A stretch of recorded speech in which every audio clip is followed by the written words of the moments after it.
Hey, I'm Joe DiGiulio with another quick lesson from jerrysautorama.com.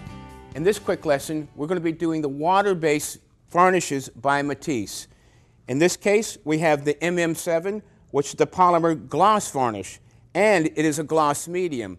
These both can be used as water-based extenders to the paint, but their real purpose is to go ahead and be used as a varnish, an isolation coat between the paint film and the final varnish, which will apply, which is a turpentine base, in order to get the correct archival properties to your paint film. To start, I'm going to use a Polar Flow 2-inch wash brush, a synthetic nylon-based brush. You want something that's going to be synthetic. You're going to want something that's going to be very soft bristles, because we don't want streakings when we're applying the paint. I'm going to add a little bit of water. 20% water you can add to make your varnishes flow. You don't want too much water in there, because agitation of the water mixed with the varnish will create bubbling effects in the varnish, because there are detergent-based products in there that will cause this bubbling effect that you really don't want. So just a little bit of water just to make it flow, but never more than 20%. On this half, I'm going to apply the gloss varnish. It is water-based, but once it dries, it'll be permanent. It will not be able to be removed. You see, in the future segments, we'll do the final varnish, which is a turpentine base. That will be able to be removed with mineral spirits. In this case, we want an isolation coat, a barrier, if you will, between our final varnishes and the paint film. So typically, I'll take it and go in both directions. And you notice the angle. I'm not straight down. I'm giving an angle when I apply this. And that is to reduce streaking, minimalize it. Now, it's good that you use more than one coat. You need to let it dry, but it doesn't take long for it to dry. I would say, usually in about an hour or so, but never use a blow dryer to speed up the process. It actually deforms the chemical properties and makes the adhesion properties of the paint film reduced to where it can crack off over time. So stay away from the blow dryer when you use this. Just giving it a little bit right there. Now normally I would go over the whole thing, but I just want to be able to show you a before and after picture, with this being the gloss. Okay, in this case, we're going to use the matte varnish. I want you to see the different properties it gets from drying. Now you notice the matte varnish right here. It will separate in the jar, so it's very important that you give it a good mix prior to applying it. Take a palette knife and stir it. Much better than shaking it. If you shake it, you're going to create bubbles in it, and those bubbles are going to be put onto your canvas. You don't want that. So I'm just giving it a good stir, mixing it all back out. The matte application, just like I did with the polymer gloss, I'm going to add a little bit of water to it.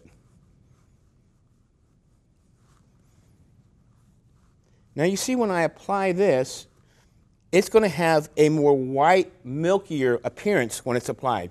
Don't worry. As it dries, that will all disappear.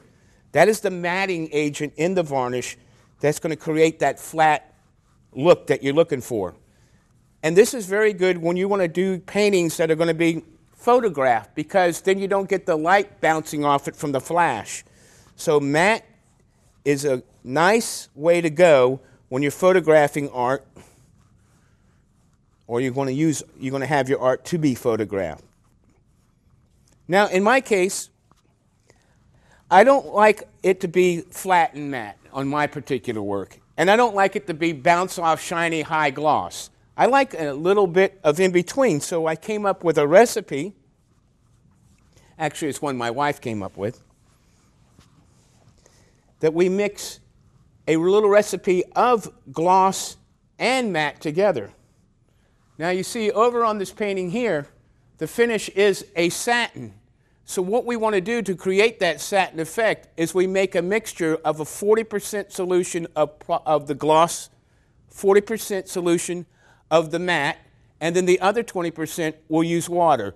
That's going to give us that viscosity and that beautiful flow, and it's going to have a nice light sheen to it, but not bounce off blinding, and again, it's not flat. Now, I add a lot of textural effects to my work, so that gives that a little bit of reflective quality to it. So I always like to make my little recipe mixture, and so varnishes that use gloss or matte to get the colors you want, you're going to be able to get that same effect, or mix the two to get a satin varnish. We'll take a look at this in just a few minutes to see how they dry up. Hey, we're back now. As you can see, now that the painting is dried, we've had this side that is coated with the gloss varnish, whereas this side here is coated with the matte varnish. You can see the sheen right here that is given off by the painting. Looks beautiful and lustrous. However, sometimes it's difficult to photograph because you get that bounce back of the light. That's where the matte sometimes is preferred. Remember, these are water-based. They are permanent. Once they're on there and they dry, they can't come off. But that's a good thing, because what they are, they're an isolation coat between the actual paint film itself and what we're going to do, our final varnish. Now, it comes in matte and it comes in gloss. I'm going to apply the matte varnish, and basically it's the exact same technique as what I did with the prior water-based ones. But the important thing to know is this is the final varnish. And how can you forget? It's the one in the can. My point is, this one cleans up with a turpentine. It is a turpentine base, which means that over years, as the painting gets dirty from smoke or dust or things that collect on the surface, a conservator can take mineral spirits and take this varnish off, removing it, as they do with great paintings. But because we put this prior isolation coat, this is a barrier between this and the paint film, so they can remove it, clean it, have this one back to where it was originally, that sheen or the matte, whichever one you want, but then they can reapply a new coat of either the matte or the gloss finish to it, creating a new, clean, protective barrier. It's the perfect way to archival your painting so it can be handed down from one generation to another. The important thing, paint film, then the water-based, non-removables, and then give it a good couple of weeks of drying, get really cured, then apply the final varnish, either in matte or gloss form. Now remember, when you use these varnishes, make sure that you use a natural bristle brush, because you are going to have to clean it up with some turpentine or some mineral spirits. That's it for the quick lesson. Thanks for stopping by. I'm Joe DiGiulio. See you next time.